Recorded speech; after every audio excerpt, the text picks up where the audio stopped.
Assalamualaikum warahmatullahi wabarakatuh. Sebelum kita mulai, ayo kita siapkan dulu. Siap. Sudah mulai.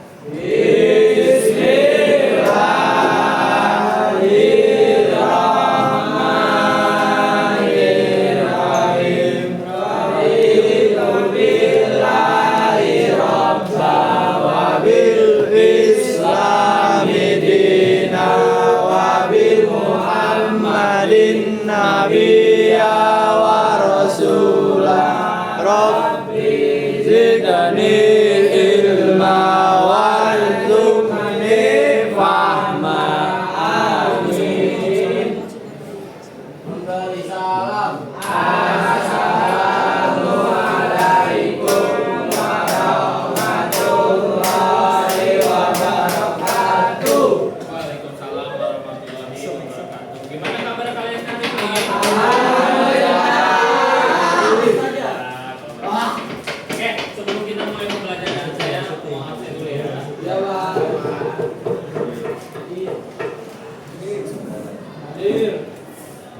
Aditya Saputra, Hadir, Pak. Afri, Alan, Andika Rizky, Deva Triada, Deva Toro, Dimas Gila, Zaki Rinar, Wirdiawan, Kaki, Iqbal, Irsa, Kusum Mahadi, Yazid, Marco, Hadir, Pak. Fadlan, Mumtaz, Reza,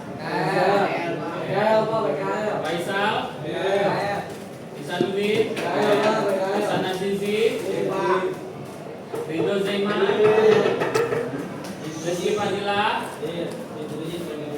Rafli, Rasya Apaki, Resta Kamandaka, Restu Sabdo, Rizky Ramadan, Rizky Khairul, Teguh. Oke, sebelum kita masuk pembelajaran, tolong yang masih main HP, yang masih megang HP, dimasukin dulu HP-nya.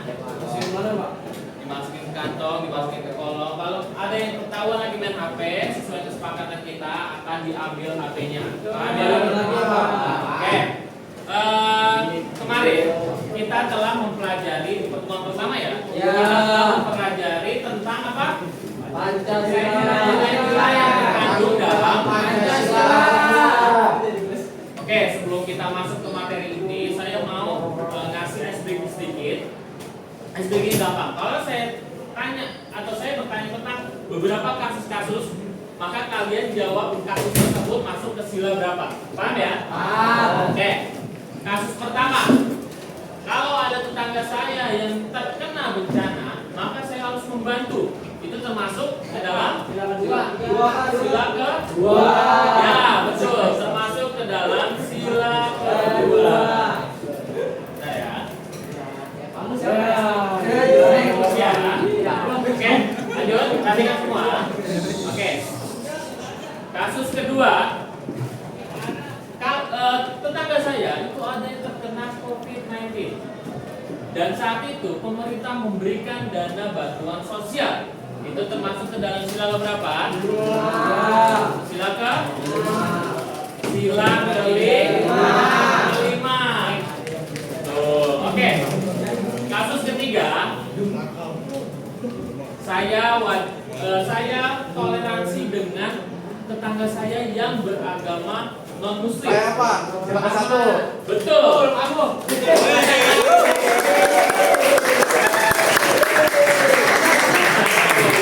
Itu luar biasa, Marco.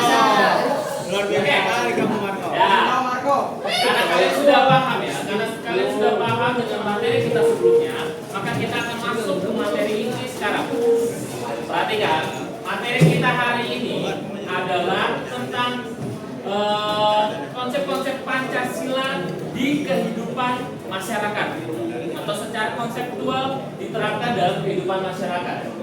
Oke, tadi saya sudah kasih sedikit penjelasan tentang beberapa nilai-nilai yang terkandung dalam Pancasila. Setiap setiap ada kasus di Indonesia, setiap ada sesuatu yang terjadi di Indonesia, itu pasti ada kaitannya dengan nilai-nilai Pancasila. Contoh kasus pertama adalah kasus apa tadi? Korupsi. Kasus korupsi. Kasus korupsi termasuk ke dalam kasus pelanggaran apa? Berat. Pelanggaran HAM berat, betul. Dan pelanggaran yang terjadi di Pancasila itu sendiri. Ada nggak? Ada. Jadi secara konseptual Pancasila ini bukan sekedar lambang ya. Pancasila ini kan saya berbilang bahwa Pancasila ini adalah pedoman hidup, tujuan hidup. Jadi kalau pedoman ini kita lawan, otomatis kita adalah pelanggar. Jadi jangan sampai kita melanggar konsep ini. Yang paling gampang ini, dalam sila pertama isinya apa? Ketuhanan yang Maha Esa. Cara penerapan dalam sila pertama ini apa? Beragama, toleransi, atau ibadah. Itu termasuk penerapan dalam sila pertama. Kalau sila kedua apa? Manusia dengan adil dan beradab. Manusia yang adil dan beradab. Cara penerapannya saling membantu, apalagi saling tolong menolong, apalagi saling menghargai. Itu termasuk ke dalam sila kedua. Begitupun dengan sila ketiga. Sila ketiga apa? Persatuan Indonesia. Cara penerapannya seperti apa? Tidak membeda-bedakan, apalagi kerja bakti, Tolong menolong. gotong royong, apa? Bersosialisasi. Masuk dalam Persatuan Indonesia. sila ketiga ini. Jadi kalau gampang ini, kalau sila pertama itu hubungan kita terhadap Tuhan. Yang kedua, hubungan kita terhadap manusia. Yang ketiga, hubungan kita terhadap negara. Gampang gitu aja. Kalau sila keempat, Manusia dengan adil dan beradab. Kerakyatan yang dipimpin oleh apa preset ya? salah. Salah ya. Salah ya. Oh sengaja. Oke, cara penerapannya gimana? Sila keempat. Musyawarah. Terus apa lagi? Menghargai pendapat. Apa? Menghargai pendapat. Apa lagi? Respect. Respect itu termasuk ke dalam sila keempat. Atau respect itu kan menghargai pendapat kan? Oke. Jadi sila keempat ini adalah sila yang menggambarkan bahwa negara kita adalah demokrasi. Jadi sila keempat ini sila yang membolehkan kita bermusyawarah. Kalau nggak ada, maka kita nggak boleh bermusyawarah. Dan negara kita bukan negara demokrasi. Sila kelima. Keadilan sosial bagi seluruh rakyat Indonesia.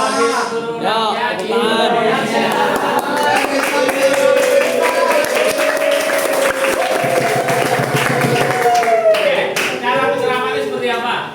Seperti itu. Adil.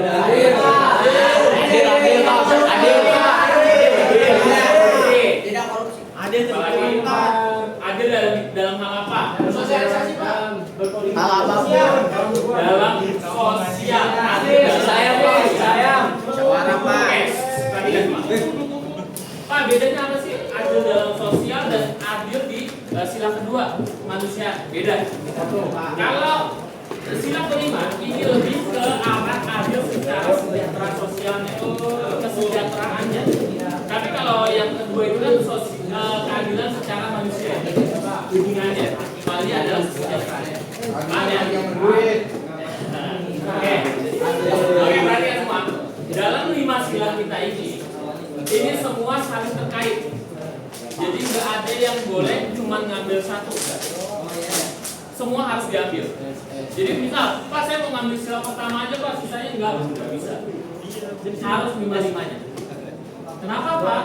Karena 5 sila ini saling terhubung satu sama lain. Sila ke-1 terhubung dengan 2, 2 terhubung dengan 3, 3 terhubung dengan 4, 4 terhubung dengan 5, dan 1 bisa ke 5 juga. Jadi seperti itu. Jadi saling terhubung, nggak bisa cuma ngambil 1 doang, nggak boleh. Semuanya harus diambil. Paham ya?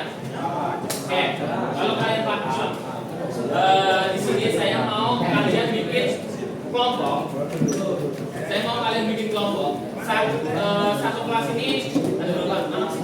2 ya? 32 ya? 28 kalau pada PKL boleh. Oke, karena pada PKL kita bentuk satu kelas ini 5 kelompok. Oke. Berarti satu kelompok bisa 4 ya? 4 5 ya? 4 ada 4 ada 5? 4 ya? Oke. Berhitung pokoknya kalau udah 5 itu ngulang lagi dari 1 ya? Oke. 2 3 4 5 2 3 4 5 Ya, kan. saya 1 2 3 4 5 1 2 3 4 1 2 3 2 Oke. Yang angka 1 kelompok sama angka 1, 2 sama 2, 3 sama 3 dan seterusnya. Oke, kelompok semuanya yang dapat angka 1, yang dapat angka 2, yang dapat angka 3, 4 dan 5. Ayo, duduk berkelompok semua. Ayo kita. Duduk berkelompok semua. Tiga. Kelompok 1 di sini. Kelompok 2, 3, 4, 5 juga.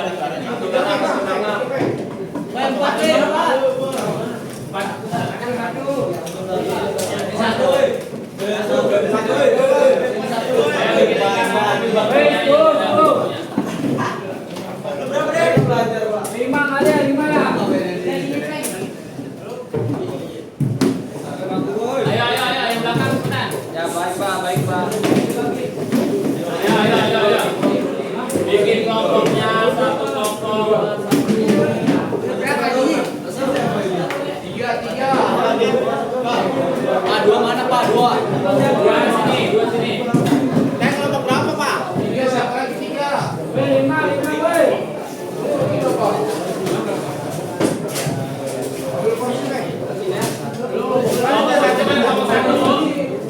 Pak, saya kelompok berapa Pak?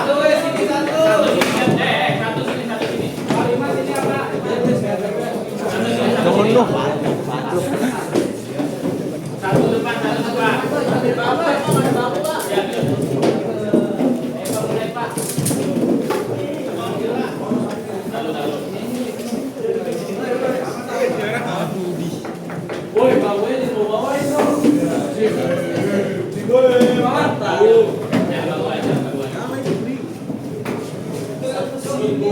Satu depan. Oke.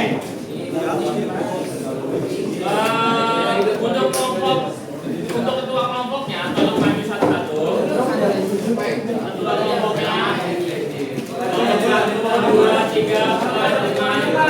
Ketua kelompoknya aja perwakilan. Oke. Ayo perwakilan. Kelompok 1 mana perwakilannya?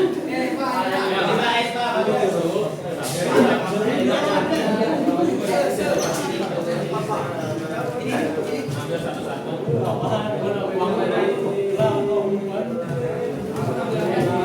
Buka semua.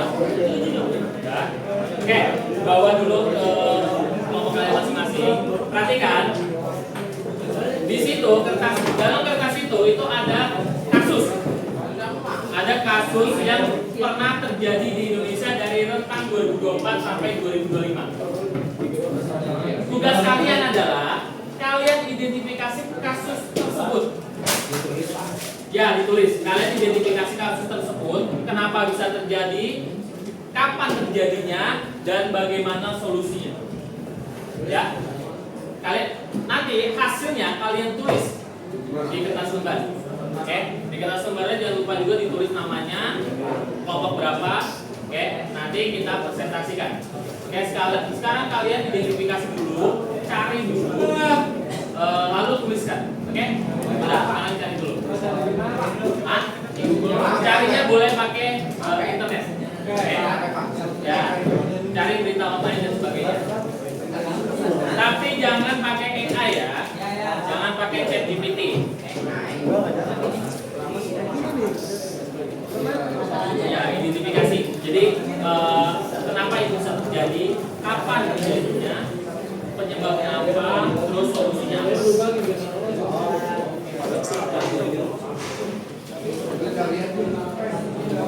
Apa? Itu kasusnya ada satu.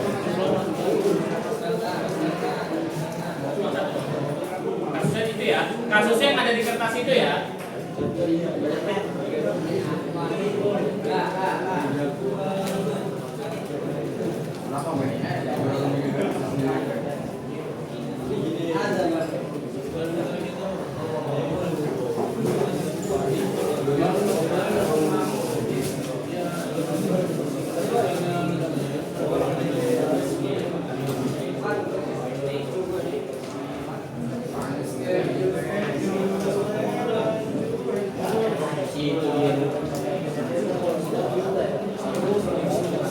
Ayo identifikasi.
Boleh dijelasin dari tahun ke tahun? Boleh, boleh. Ini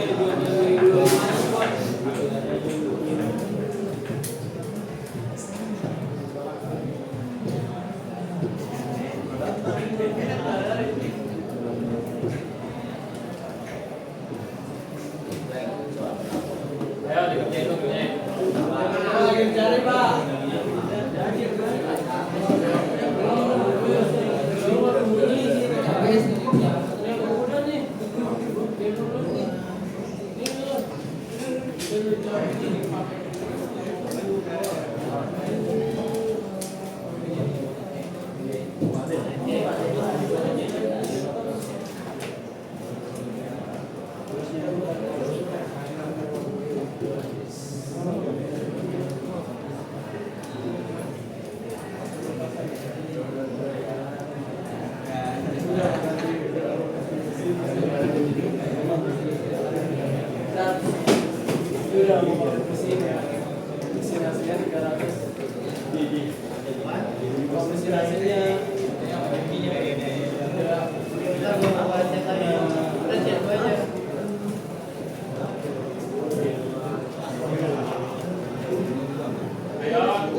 Masih banyak gas. Tadi baru punya banyak pantas. Jadi banyak gue tahu.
waktunya 3 menit lagi ya.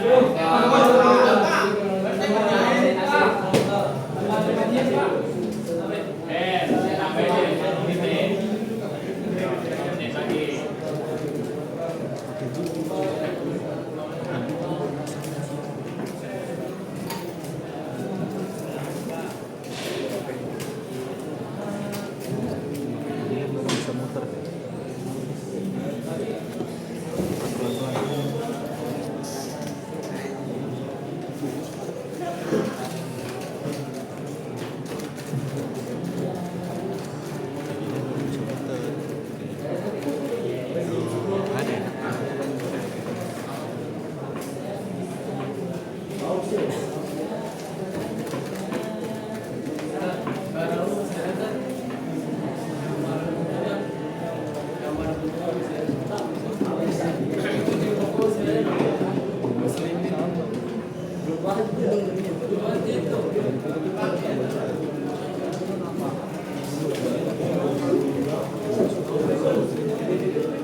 Udah?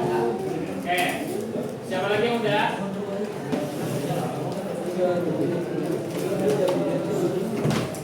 Ayo, siapa lagi yang udah?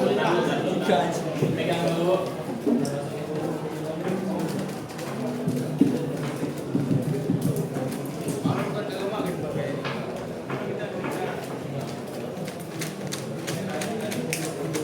Waktunya 2 menit lagi ya. Iya, Pak. Iya, Pak.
Ini duluan yang selesai, silakan maju.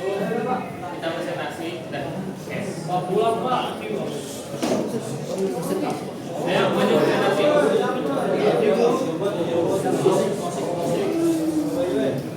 maju presentasi. Ini nih, cepat.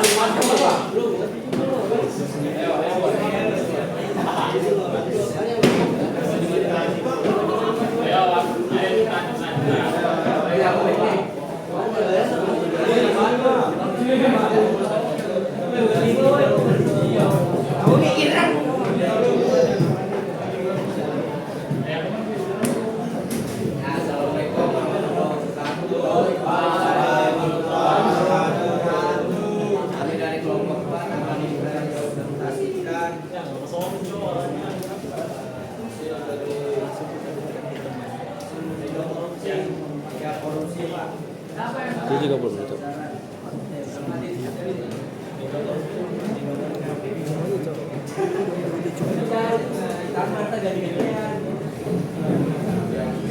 Ini sama kayak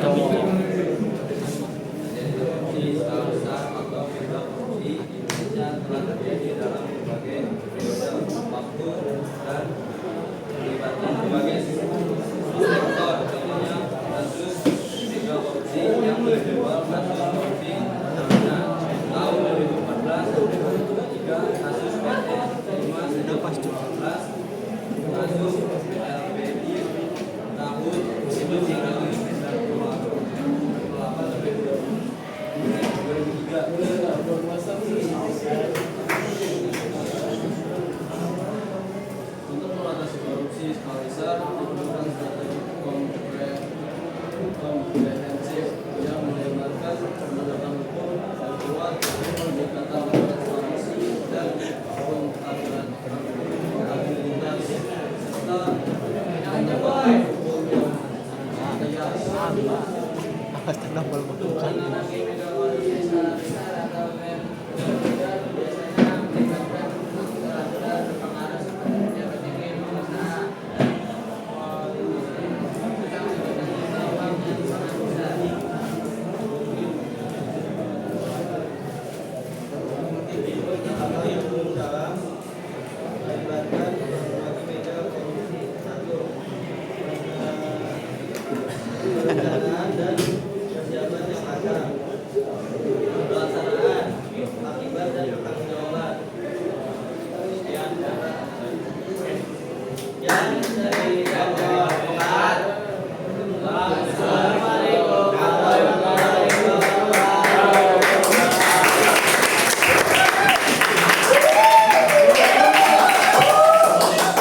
Kelompok lagi terakhir ya. Yang dua aja ya. Karena waktunya nggak sempat. Ayo saling lagi. Ini deh. Satu lagi yuk. Ayo mana anggotanya?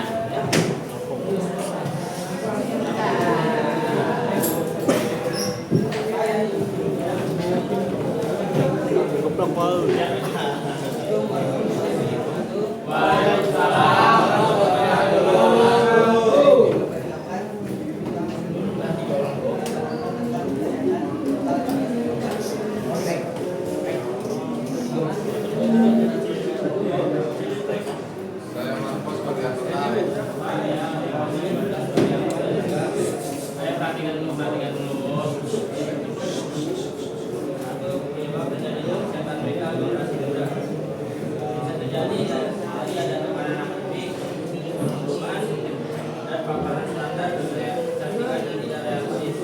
Lalu ada faktor utama, di antaranya ada faktor internal dan faktor eksternal. Dua, kesehatan mental operasional usia remaja usia 10 sampai 15 tahun. Jadi perhatian akan punya masalah kesehatan mental yang dialami. Survei NAMHS Indonesia National Adolescent Mental Health Survey 2022 menunjukkan 1 dari 3 remaja Indonesia mengalami masalah kesehatan mental dan 1 dari 20 remaja mengalami gangguan mental dalam 12 bulan terakhir. Bahkan WHO memperkirakan 1 dari 3 anak usia 10 sampai 19 tahun memiliki masalah kesehatan mental.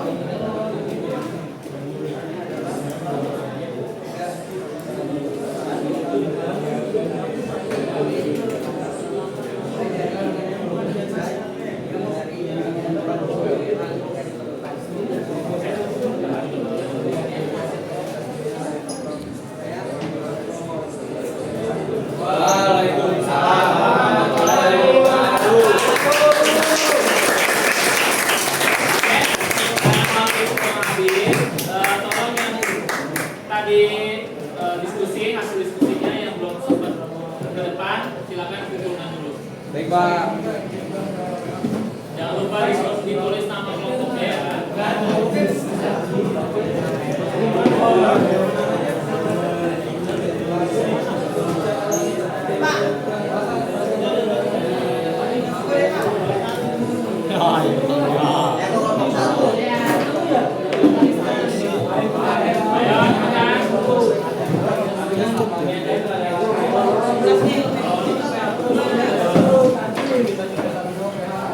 Ridho. Ada kelompok lagi yang mana? Keluar.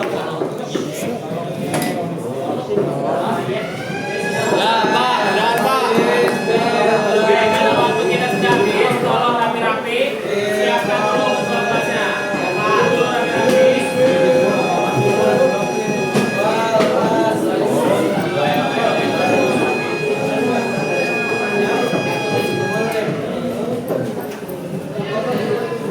Lu ngambil kunci motor ya Dik ya?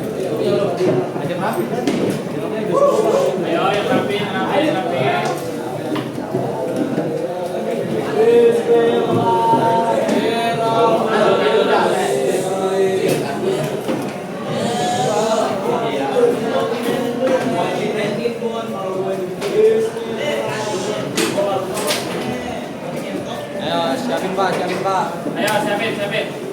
Siap. Berdoa mulai.